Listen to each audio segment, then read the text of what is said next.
Welcome to the Not Old Better Show. I'm your host, Paul Vogelsang, and this is episode number 236.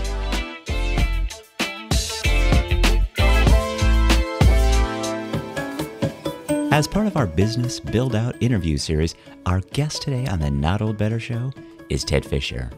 Ted Fischer is CEO of Ageless Innovation. And in that role, Ted is 100% focused on accelerating the growth and impact of the Joy for All brand that he and his former Hasbro Toy Company team recently acquired in a friendly management-led spin-out. While at Hasbro, Ted led the launch of Hasbro's Joy for All brand in 2015, the company's first product line developed specifically for older adults. I got the chance to be an entrepreneur inside of this $5 billion amazing organization. And when we were really looking at the assets that we had to leverage, it was so far beyond just their amazing brands, which, Monopoly and Transformers and, you name it, Play-Doh is iconic, Mr. Potato Head, whatever. And I looked at, what the assets were that drove those things. So creativity and, imagination, but, in the ability to engage in a very, very unique way. The ability to make things, which I call value engineering. So creating products that sell in a toy aisle for $39 that have motors and sensors and chips. And we looked at what are the marketplaces where, one, in a $5 billion company, you got to get the scale pretty quick to be relevant. And so we needed a big market opportunity. And two, a place where those type of assets might, really work well with other established, whether it's program or product, where, all the data supports it, but the engagement factor or the fun factor are the things that I felt we could intersect where those things happen. And so that was really health and wellness bubbled right to the top in terms of a place where we could, certainly there was a scale opportunity, but as we started to explore and realize some of the, the issues, we had some insights. Hasbro has a great, global consumer insights group, which is just this amazing body of data on, the last decades of interaction with their customers and fans and the marketplace trends. And we were looking for just anomalies where, we could find products that were being used maybe by an unintended end user or for an unintended end use. And the insight that really spawned the Joy for All brand was about a decade or so ago with a product that was intended for 4 to 8 year old girls. It was what I would call statistically relevant data. About 10 or 15% of the reviews were mom not buying it for their daughter, but buying it for an aging loved one. That, of course, is our guest today, CEO of Ageless Innovation, Ted Fischer. Further on Ted, you'll hear in our interview Ted's passion and high energy. And I saw Ted recently at Mary Furlong and Lori Bitter's Boomer Business Venture Summit in Berkeley, California, where Ted was a keynote speaker. On the personal side, and I love this kind of information, Ted Fischer is married to his college sweetheart, Lisa, and they spend most of their free time with their grown children in a lot of different activities, including health and fitness, which Ted claims to be a fanatic, and he'll play anything, anytime. As a matter of fact, Ted has run his 7th Boston Marathon in April 2018. You'll get a real sense as to Ted's great energy and passion for this subject as we jump right into the conversation. But please join me in welcoming to the Not Old Better Show via internet phone, Ted Fischer. We were super excited. And so just to take it back to, how we get into this, joined Hasbro about 3.5 years ago to lead a new business group that had been formed around sort of my arrival.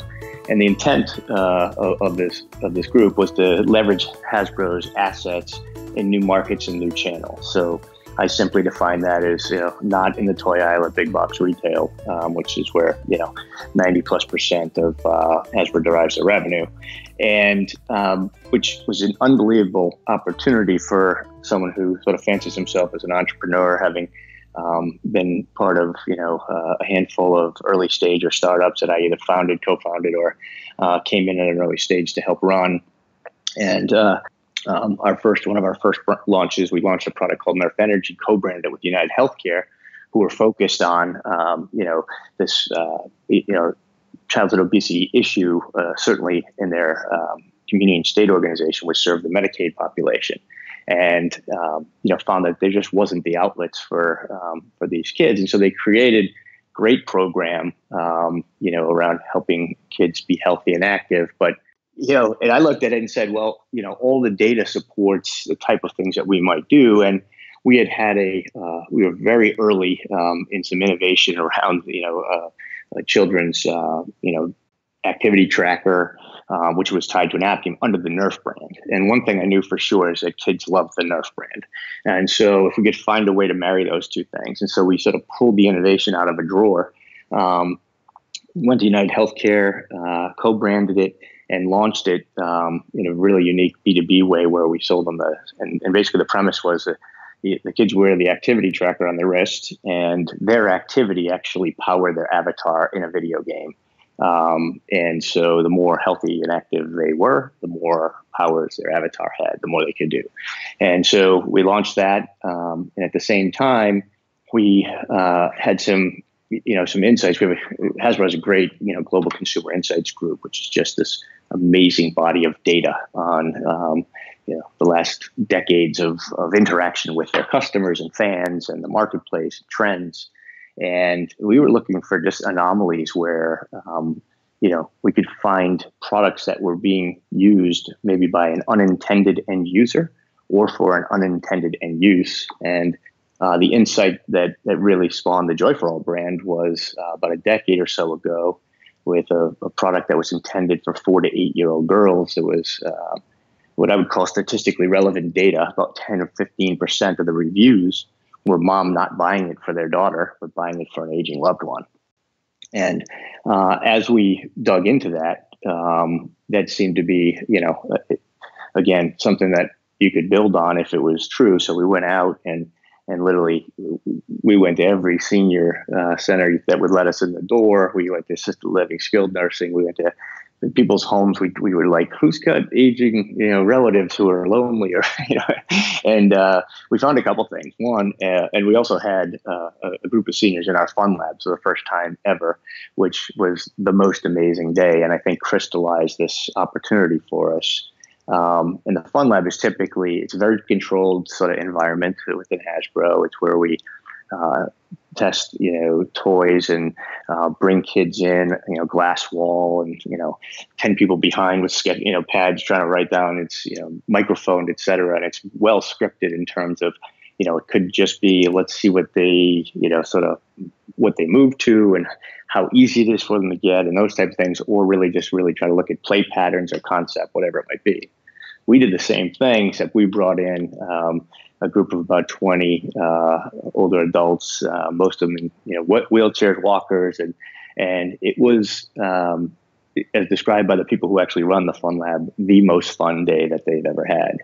And as I'm sitting behind the glass wall, what really stuck out to me was that I had been in that room a number of times and watched the kids and play patterns, and they're always happy. It's joyful for them to to play with something new or to find some new way of playing, whatever it might be. But there was an extra sense of excitement and fun and happiness in the room the day that we brought in the older adults. And I think the way I describe it is they love the fact that someone was thinking about them in this way, which for them was so unexpected. And so added to the joy and fun that most people have when they find something to play with or have fun was this extra joy related to the fact that it was really unexpected, that it was a heightened level of happiness, if you will, or joy, because there was just this feeling like, wow, someone finally thinking about the fun me, the aspirational me, the I want to play regardless of how old I am. And that really was, for my team and I, when we saw that, we said, we're onto something here. And so, fast forward a few years, and I look back, and certainly if you had told me, 4 years ago when I joined Hasbro that I would be spending, more than half my time in assisted living or skilled nursing or going to conferences called the Boomer Summit or, and working with this audience, I would have thought you were crazy. And honestly, as most things happen, you can't really predict the path, but I've never been more passionate or enthusiastic about anything that I've done, and I'd say the same for my team. It's a joy every day to be able to work with folks and see the happiness that our product is creating, and now really getting down to some more serious impact and some validation of that impact is again something that we're more than excited about.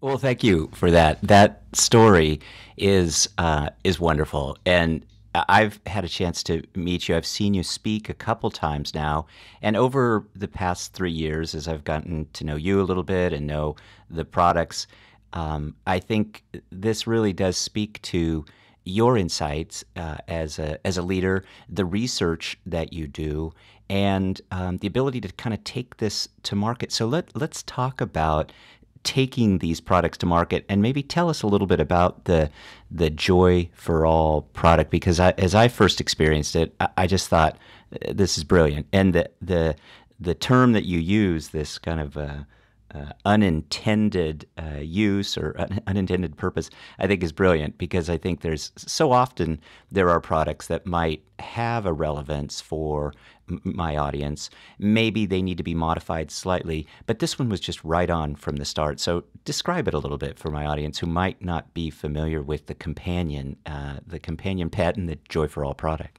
Sure. So one of the things that I found very quickly as we thought about launching a new brand to a completely new audience, a new end user, a different buyer, if you will, was that naming something is really difficult. Naming a brand is difficult, and so we just kept going back to the roots of what it was, and so we settled on Joy for All because we just felt like what we were trying to create and what we had seen in sort of the research, as you said, was that the joy that it was creating. It shouldn't, we actually trademarked the tagline, "Why should kids have all the fun?"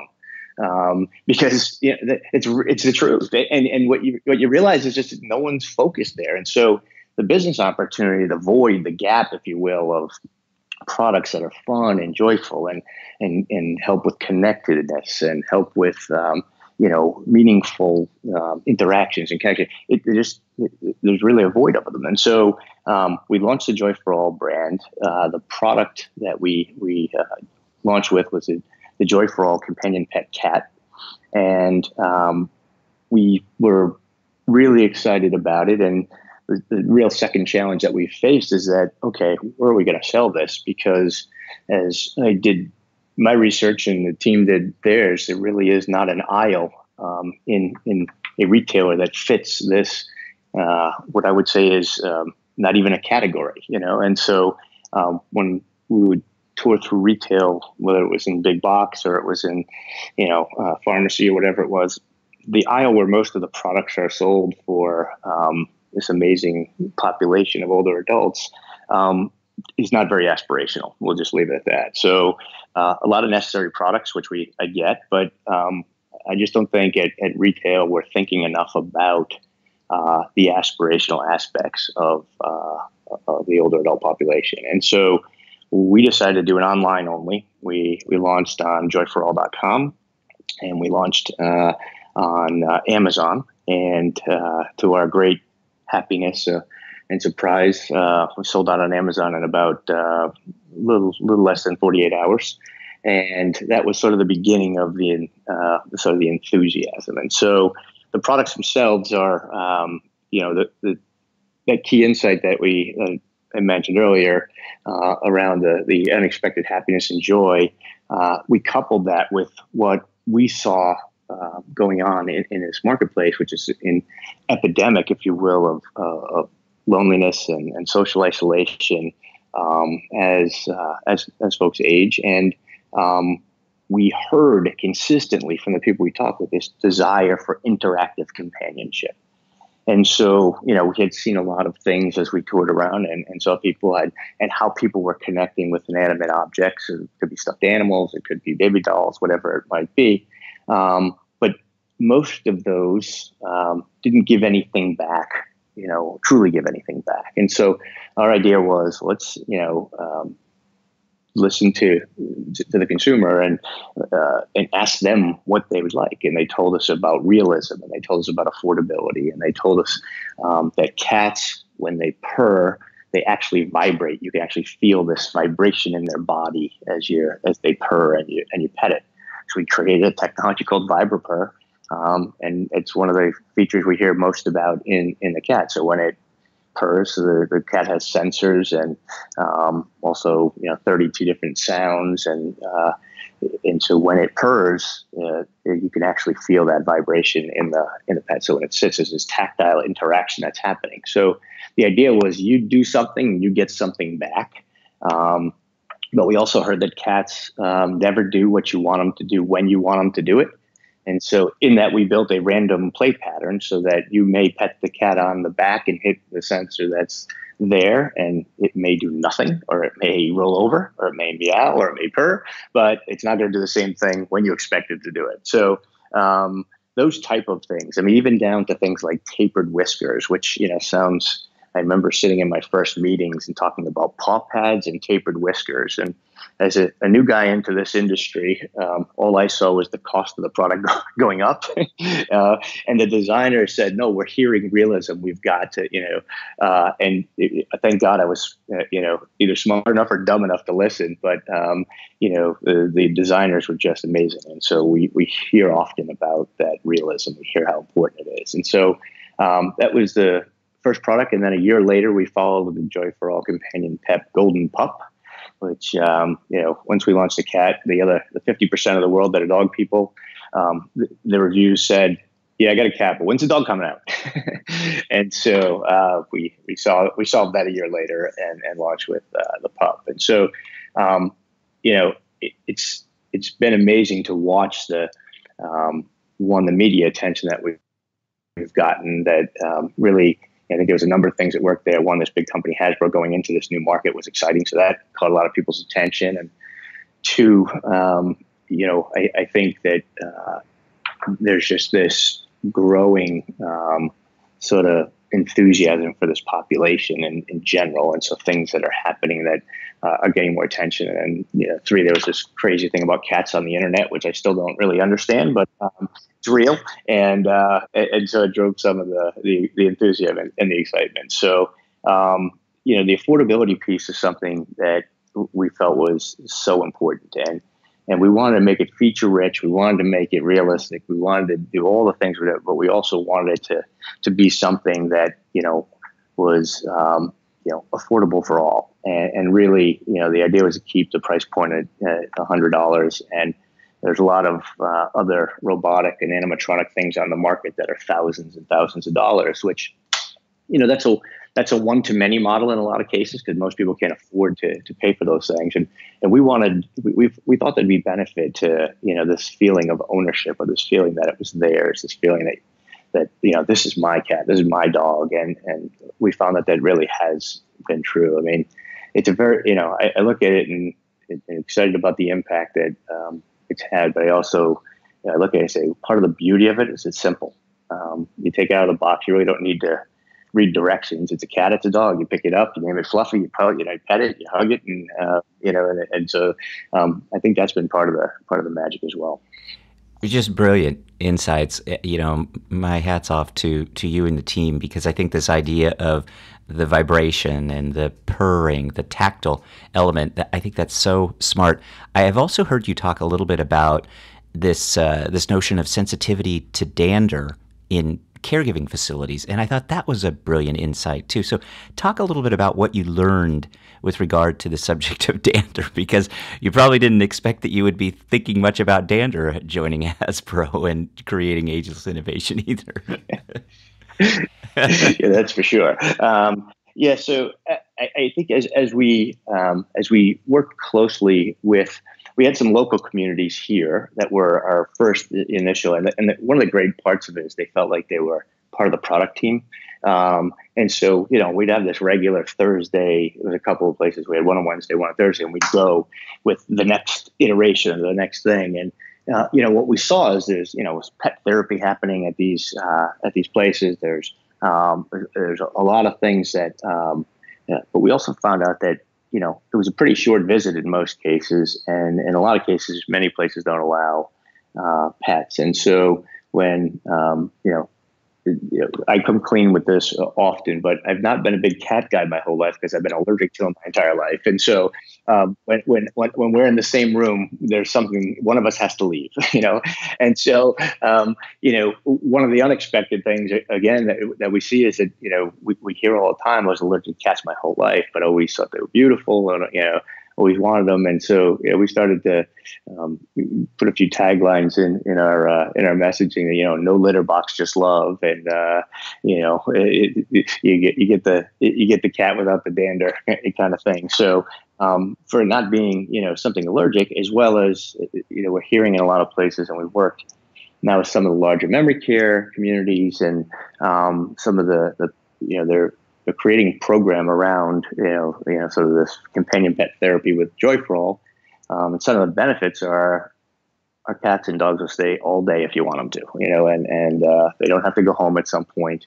And they don't get bored and, jump off the bed or the chair or whatever it might be. And so, a lot of thought, people said, well, you should make a dog so people can go out and walk them. And, we looked at sort of the data and we said, one of the biggest hazards we want to try and avoid is a tripping hazard. And so something that's meant to be on the floor and moving probably creates more of an issue than not. So, we try to think of those things that, that are not just about the pets themselves, but are about, and it was really part of going and visiting our consumers where they live in their situation and understanding the challenges of being in a walker and doing those things. And so we see a lot of people with baskets and put their cat and dog right in the basket and head out to the common area or take it for a walk from their house or wherever it might be. So, it's been a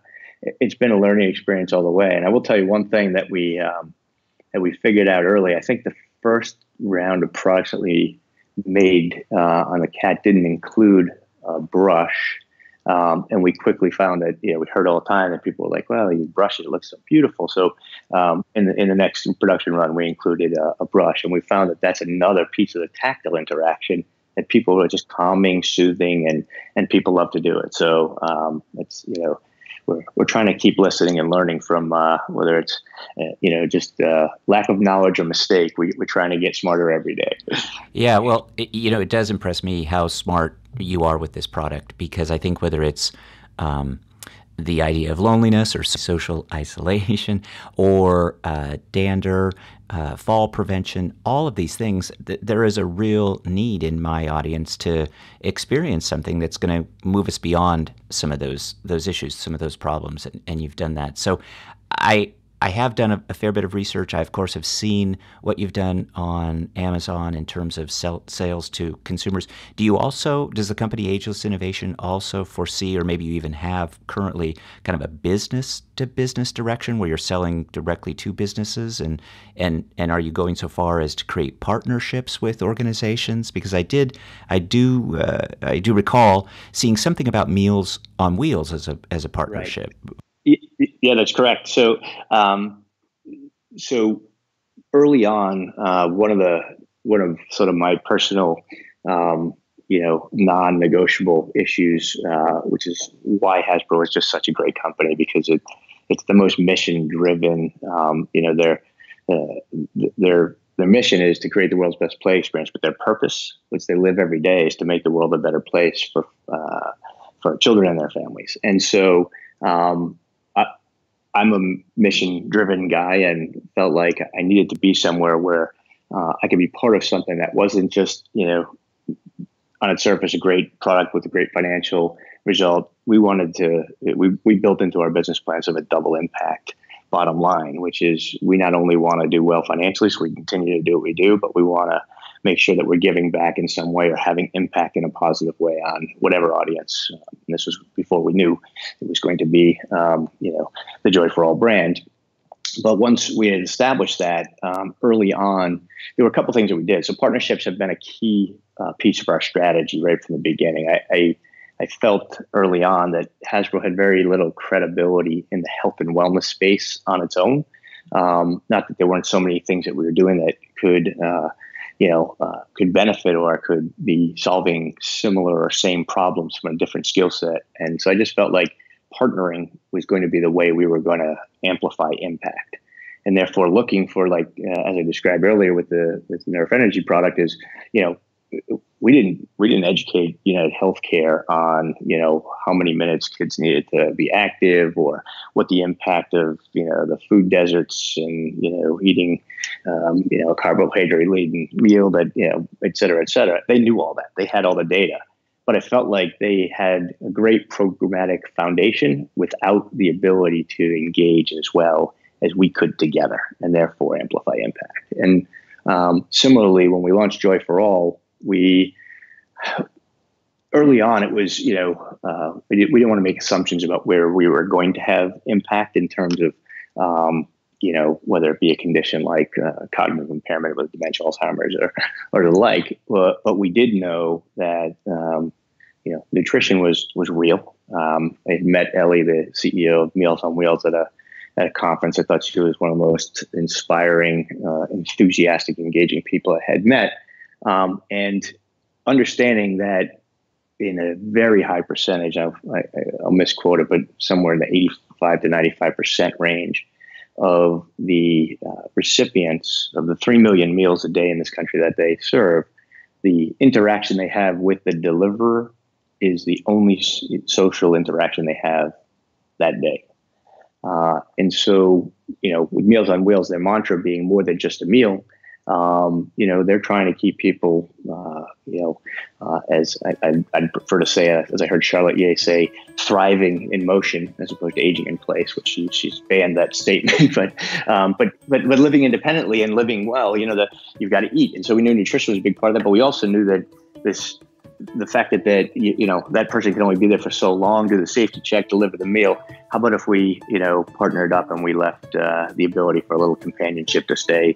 And so we partnered with them and we went around the country in major markets, about 5 major markets, and we delivered Joy for All companion pets with the delivery people. And so our whole team sort of fanned out across the country, and we did it over a couple month period with them, and then we had an ongoing relationship. Well, Ted Fischer, CEO and founder of Joy for All, it is just an honor to talk to you, and congratulations on all the success, the research, the insights, the products. Really, I just encourage my audience to follow this, to follow you. And to do that, we're going to put up links to the Joy for All and Ageless Innovations direct to the Joy for All website, where you can find out more information. There's lots of resources there. I just encourage my audience to check this out. It is a wonderful product, but it's also special. And I think that is what we hear from you, and my audience will certainly see as they go and investigate it further. But Ted Fischer, thanks so much for your time today. Well, thank you so much for having me, and we're really excited to continue this. So thanks for your support. Oh, of course. Thank you, Ted. My thanks to our guest today, and please check out our website at notold-better.com for more information and conversation. And thanks to all of you, my wonderful audience, for your charming, encouraging, and advice-driven emails with show and topic suggestions. Please keep them coming at info@notold-better.com. Be sure to follow us on Twitter and Instagram at notoldbetter, and you can find us on Facebook as well. We are Not Old Better there on Facebook. Podcasts of the Not Old Better Show are available on iTunes, TuneIn, Stitcher, Google Play, Spotify, and iHeartRadio. Also on Amazon's Alexa. How are you today, Alexa? I'm doing great. Alexa, play the Not Old Better podcast. Getting the latest episode of the Not Old Better Show. Here it is from TuneIn.